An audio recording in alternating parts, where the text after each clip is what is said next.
கர்த்தருடைய பரிசுத்த நாமத்துக்கு ஸ்தோத்திரம் உண்டாவதாக. சர்வ வல்லமையுள்ள தேவனுடைய கரத்தில் இந்த வேத பகுதி நம்ம படிக்க போகிறது பெண்கள் மத்தியில் கர்த்தர் எவ்விதமாக கிரியை செய்கிறார். இதை குறித்து நம்ம தியானிச்சிட்ருக்கிறோம். ஆதியாகமம் 1ஆம் அதிகாரத்துலேருந்து இப்போது யாத்திரையாகமம் 1ஆம் அதிகாரத்துக்கு நம்ம வந்திருக்கோம். இதை படிக்கிறதுக்கு முன்னதாக நாம் யாவரும் ஜெபிப்போம். சர்வ வல்லமையுள்ள தேவனாகிய கர்த்தாவே, வானத்திலும் பூமியிலும் சகல அதிகாரங்களை உடையராக இருக்கிறவரே, உமக்கு ஸ்தோத்திரம். உம்மை நோக்கி பார்க்குறோம், எங்களோடு பேசுவீராக, வழி நடத்துங்க. உமது வேதத்தை எங்களுக்கு சொல்லித்தாங்க ஆண்டவரே.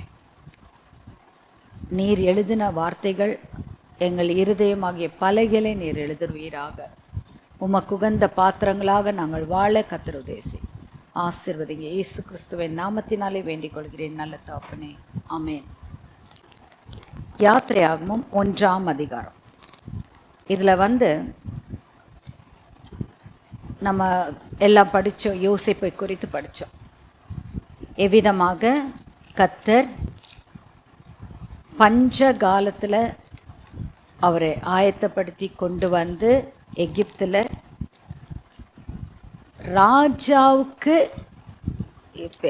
யோசேப்பு சொல்கிற வார்த்தை, ராஜாவுக்கு ஒரு தகப்பன் ஸ்தானத்தில் கர்த்தர் அவரை உயர்த்தி வைத்தார். எவ்வளோ அற்புதமாய் கர்த்தர் நடத்தினார். அப்போ பார்வோன் அவருடைய காரியங்கள் எல்லாத்தையும் கண்டு ரொம்ப முக்கியமான ஸ்தலத்தை கொடுத்தாரு.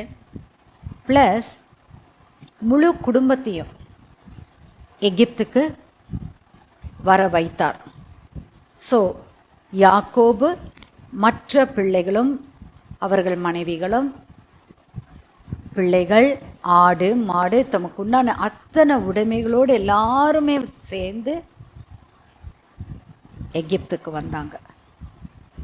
ஸோ பார்வோன் எவ்வளவாக அவரை உயர்த்தினார்ன்றது ஒரு வார்த்தை படிச்சுட்டு அதுக்கப்புறமா யாத்திரை ஆகமத்துக்குள்ளே வந்துடலாம்.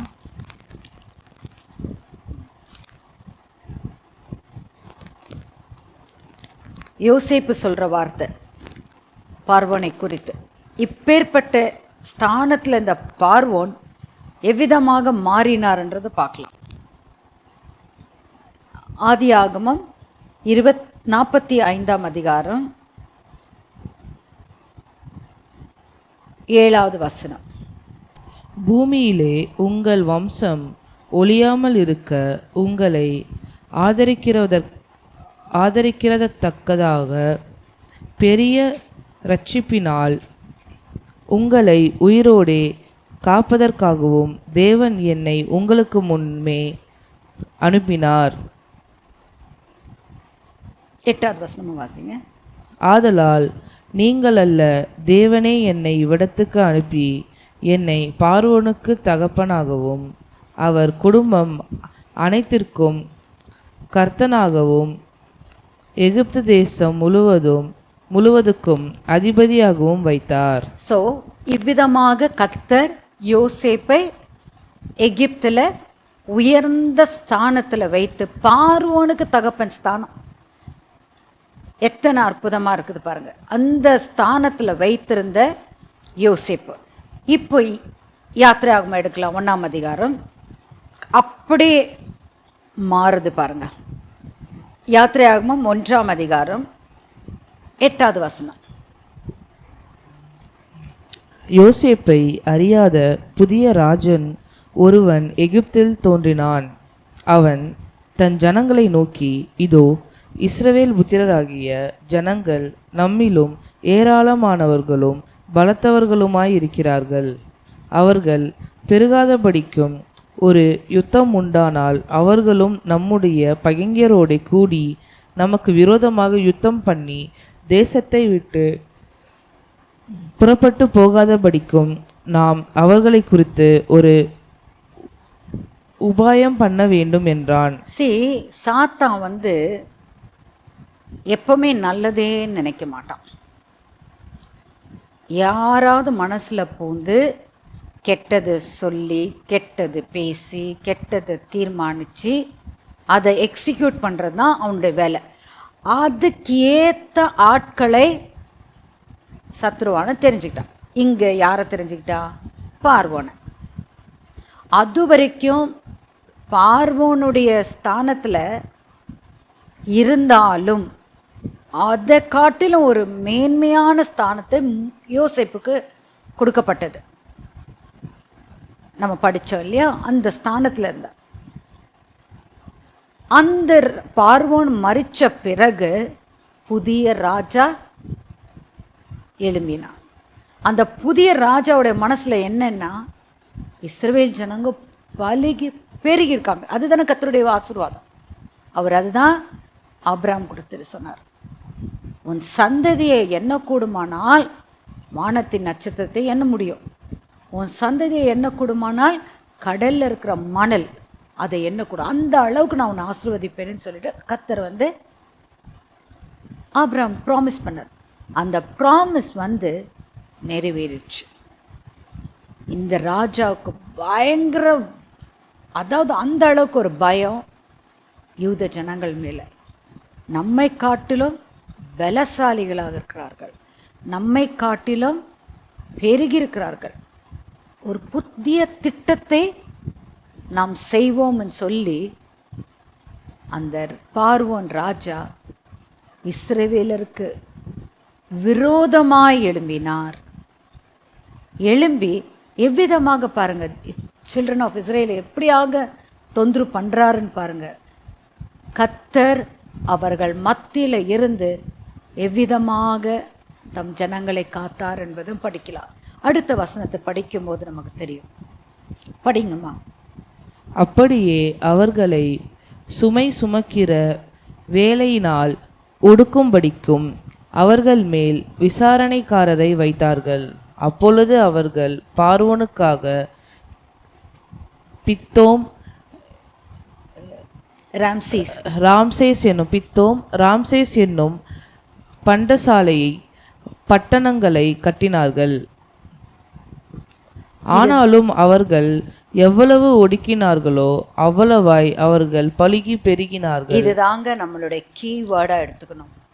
நம்மளுடைய வாழ்க்கையில நமக்கு விரோதமாய் கூட்டம் கூடுகிறார்கள். அது என்னால் கூடுகிற கூட்டம் அல்லன்னு தேவனுடைய வசனம் சொல்லுகிறது. இங்க கூடினார் பார்வோனும் அவனுடைய ஜனங்களும்.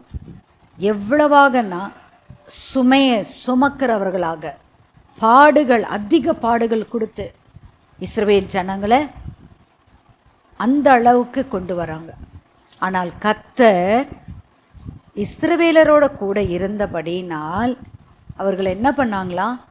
எவ்வளவாக அவர்களை சுமை கொடுத்து, வேதனை கொடுத்து, பாடுகள் கொடுத்து அவர்களை ஒடுக்கினாலும் கர்த்தர் இஸ்ரவேலரோட கூட இருந்து அவர்களை பலப்படுத்தினார், ஆசீர்வதித்தார். அதுதாங்க ரொம்ப பெரிய காரியம். இங்கே அவர்களை எப்படின்னா, யோசேப்புக்கு பிறகு இஸ்ரவேல் ஜனங்களை அந்த ராஜா ஸ்லேவ்ஸ் ஆக்குனாங்க, அடிமைகளாக மாறப்பட்டார்கள். அந்நிய தேசத்தில் அடிமைகளாக போனாங்க. கர்த்தர் எவ்விதமாக அவர்களுக்கு ரட்சிப்பு, கர்த்தருடைய ரட்சிப்பு ஒரு பெரிய ஒரு பராக்கிரமசாலி அப்படியெல்லாம் வரல. ஒரு சின்ன குழந்தையாகிய மோசே மூலியமாக அந்த இஸ்ரவேல் ஜனங்களை விடுதலையாக்க கர்த்தர் தீர்மானம் பண்ணி அந்த இடத்துல காரியங்களை நடத்த. அதற்காக எவ்விதமாக பெண்கள், நம்ம பார்க்குறது பெண்களை குறித்து பார்த்துட்ருக்கோம், எவ்விதமாக பெண்கள் அதுக்கு கான்ட்ரிபியூட் பண்ணுறாங்க. எல்லா பக்கத்துலேயும் நெருக்கம், எல்லா பக்கத்துலேயும் சூழ்நிலைகளெல்லாம் அதாவது ஆப்போசிட், அவங்களுக்கு விரோதமாக தான் நிற்கிது. ஆனாலும் அந்த டிசிஷன் எடுக்கிறாங்க பாருங்க. அதுதான் இந்த இடத்துல நாம் பார்க்க வேண்டிய காரியம். யாத்ரா 1 அடுத்த வசனம் வாசிங்கம்மா. ஆனாலும் அவர்கள் எவ்வளவு ஒடுக்கினார்களோ அவ்வளவாய் அவர்கள் பலுகி பெருகினார்கள். ஆமென். ஆகையால் அவர்கள் இஸ்ரவேல் புத்திரரை குறித்து எரிச்சல் அடைந்தார்கள். எகிப்தியர் இஸ்ரவேல் புத்திரரை கொடுமையாய் வேலை வாங்கினார்கள். சாந்தும் செங்கலுமாகிய இவைகளை செய்யும் வேலையினாலும் வயலில் செய்யும் சகலவித வேலையினாலும் அவர்களுக்கு அவர்கள் ஜீவனையும் கசப்பாக்கினார்கள். அவர்களை கொண்டு செய்வித்த மற்ற எல்லா வேலைகளிலும் அவர்களை கொடுமையாய் நடத்தினார்கள். அதுவுமின்றி எகிப்தின் ராஜா சிப்பிரால் பூவால் என்னும் பேருடைய எபிரேய மருத்துவச்சிகளோடு பேசி, நீங்கள் எபிரேய ஸ்திரீகளுக்கு மருத்துவம் செய்யும்போது அவர்கள் மனையின் மேல் உட்கார்ந்திருக்கையில் பார்த்து, ஆண் பிள்ளையானால் கொன்று போடுங்கள், பெண் பிள்ளையானால் உயிரோடு இருக்கட்டும் என்றான். கொடுமை பாத்தீங்களா? ராஜாக்குள்ள சத்ரு கிரியை செய்யறது எப்படி? கொலை பாதகரா இருக்கிறார்.